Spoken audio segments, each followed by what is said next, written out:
And in that case, I recommend OEM spark plugs. In that case, I recommend OEM spark plugs. Now, if you're running very tight, then I recommend OEM spark plugs. Whoa. All right, guys, we are back in my garage for another video. And today we're going to be talking about spark plugs again. This time we're going to be talking about the new one-step colder spark plugs that I talked about in one of my previous videos. And you might have gotten the impression that I recommend stock spark plugs for pretty much all of the setups that you guys are running. And you would be right. You know, for most of you guys, stock spark plugs work really well. Even on both of my cars, I've had no issues with those spark plugs while I'm making over 600 wheel horsepower. But when I shared the news, a lot of you guys just couldn't let it go. You were just itching to change something on your car. So that kind of led you to ask, could there be any perceivable difference? Could it make anything better? And even if we don't think it's better, would it make anything worse? You know, if I just put this on my car so I could add something to my build sheet, is it going to mess it up? So I went ahead and bought some. We've got the NGK spark plugs. I ordered these from FCP Euro, and we're going to try them out on my car to see if it makes anything worse or better, or if they do absolutely nothing at all. So let's go ahead and jump right into it, and hopefully you guys find this video useful.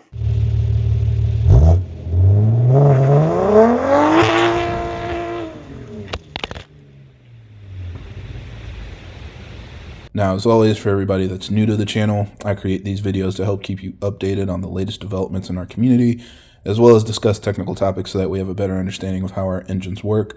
So if you're interested in more videos like that, be sure to subscribe because there will be a lot more coming out in the future. All right, so let's go ahead and talk about what we're working with. So we've got 3 different spark plugs here. The first one on the right is the NGK 94206. This is the factory NGK spark plug for the Gen 1 B58. These actually came out of my 340i. I'm assuming this was the stock plug in the 340i because a lot of people that have 2016s say that it came with these NGK plugs. So they must have just replaced it with the same thing. And you can see here, it is a heat range of 8 on the NGK scale. So that's this GR8 number that's saying that it's a heat range of 8. And on the NGK scale, as the number gets higher, the spark plug gets colder. So factory B58 spark plugs are a heat range of 8 on the NGK scale. Then we have Champion spark plugs. So this is from my 440i. Sorry, the flash is blowing this out, but you can see it is a heat range of 4 on the Champion scale. So Champion is the opposite of NGK. The lower the number, the colder the plug. So on the Champion scale, this is the stock 9425 plug, and it is a heat range of 4 on the Champion scale. Now, both of these plugs are stock. If you order a stock Gen 1 B58 plug from BMW, open up the box, it'll be one of these 2. BMW considers them interchangeable.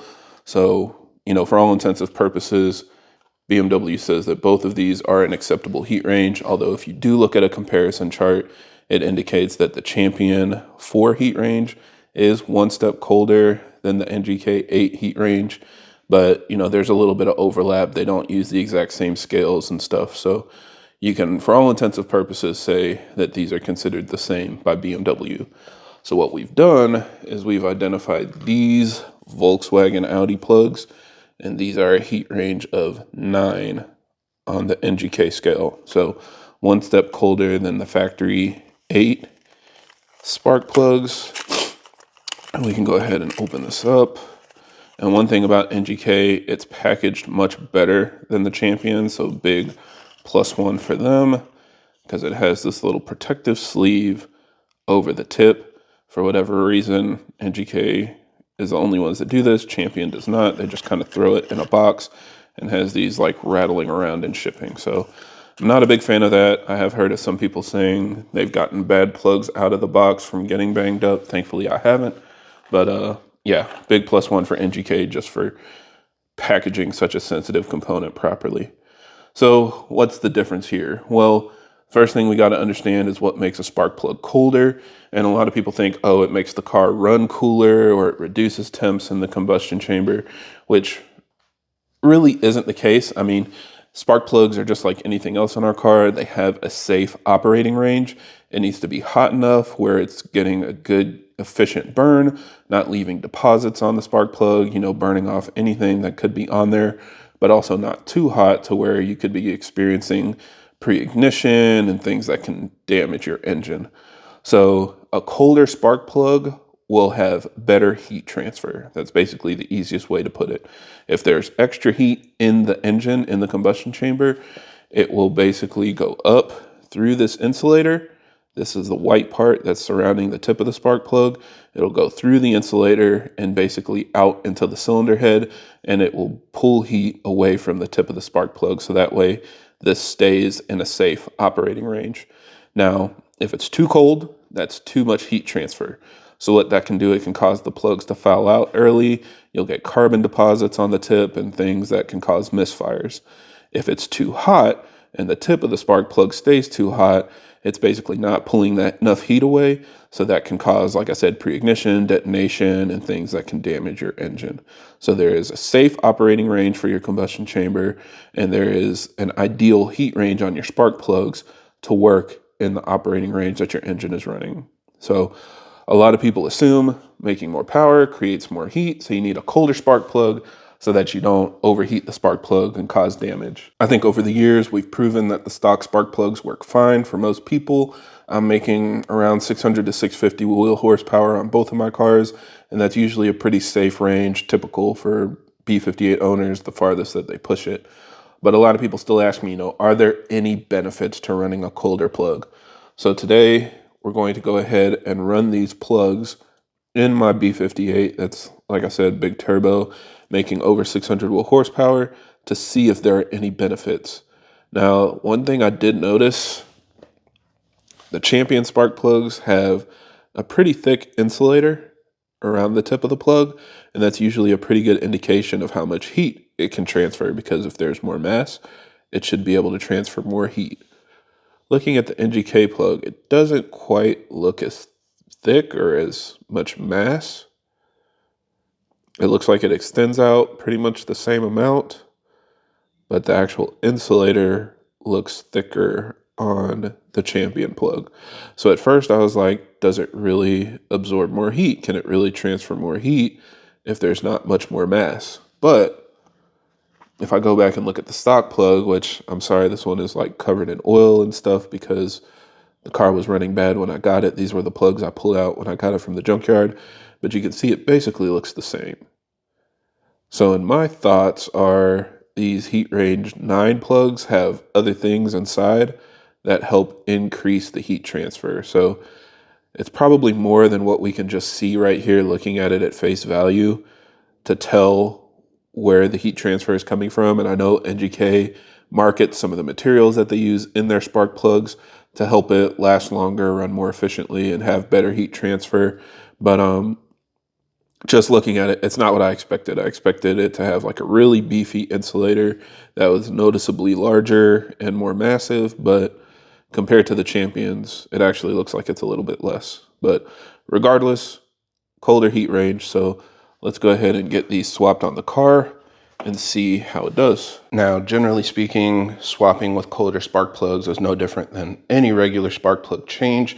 There are some, of course, minimum requirements for a spark plug to work. It has to have the same threads and stuff so that it can actually screw into the cylinder head. So this spark plug is virtually a direct replacement. Like I said, the threads are the same, so it'll actually thread into the cylinder head.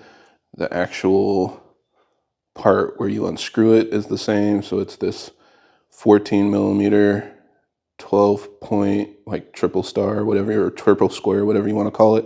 And then also the point that attaches onto the coil pack is the same, so that way the coil pack can actually receive it and give it energy properly. So overall, the geometry is the same, just like I said, these new spark plugs are one heat range colder. So like I said, it's going to remove just like the stock spark plugs. I've removed this retaining screw that holds the coil pack down. It's an E8 eTorx. Then you pull this out, and then we're going to go ahead, use our spark plug removal socket to remove it. Again, kind of same mating surface, that triple square 12 point 14 millimeter thin wall socket. And so we'll go ahead and unscrew this.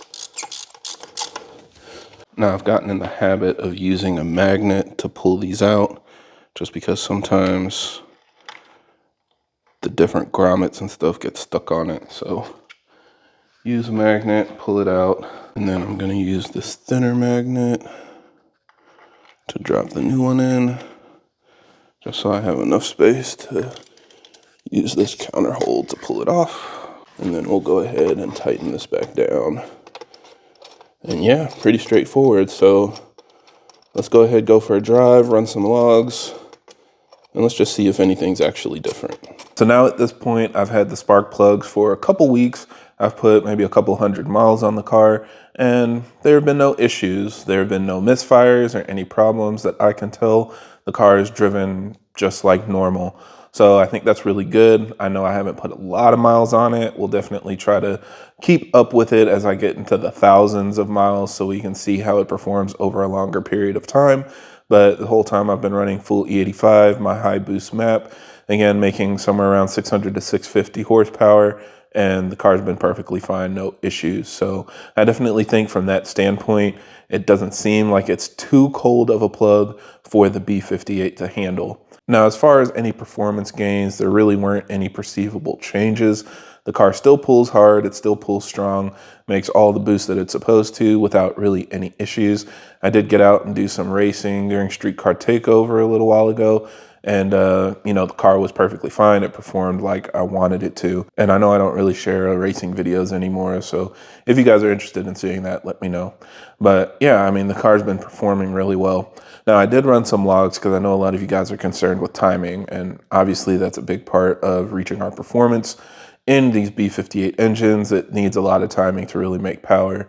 And one thing I did notice is, at least in my newest logs, I do see less timing corrections, but I think there's a couple reasons for that. One is it got really, really hot this summer, and so my IATs were really high, and most of my logs see over 100 degrees of IATs, simply because when temperatures are over 90 degrees, IATs are going to be hotter as well. So it's really hard to get really clean logs in those kind of temps.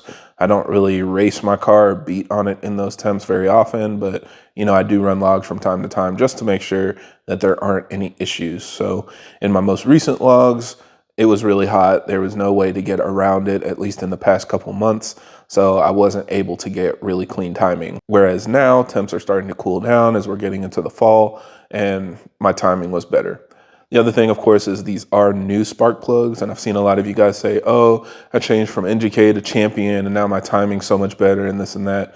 But if your old plugs are older, that's of course going to happen. Your new plugs are going to have a brighter spark. The gap is going to be tighter. It's going to be more accurate to what you want it to be. As plugs wear down, the gap gets larger, and you have more chances of misfire and detonation and things like that. So that's why I think it's getting better timing. Again, we'll keep an eye on it over time. We'll run some more draggies and see if anything changes. But as far as I can tell, performance is pretty much the same as well. So the good news is, if I were to push it to a level where we perceive there would be a difference, I won't notice, I guess. But in this range, you know, big turbo setup making less than 700 wheel doesn't seem to make a huge difference. So on that note, let me know if there's anything else you guys want to see. I think the next step might be playing with different spark plug gaps. You know, maybe that'll completely eliminate some of the timing corrections I see, even when temperatures are hot outside.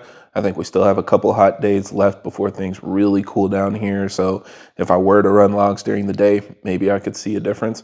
Let me know if there's anything else you want to see, other spark plugs or things that you've heard of, and we can definitely talk about that in a future video. But as far as testing this setup, I think that's pretty much it for this video.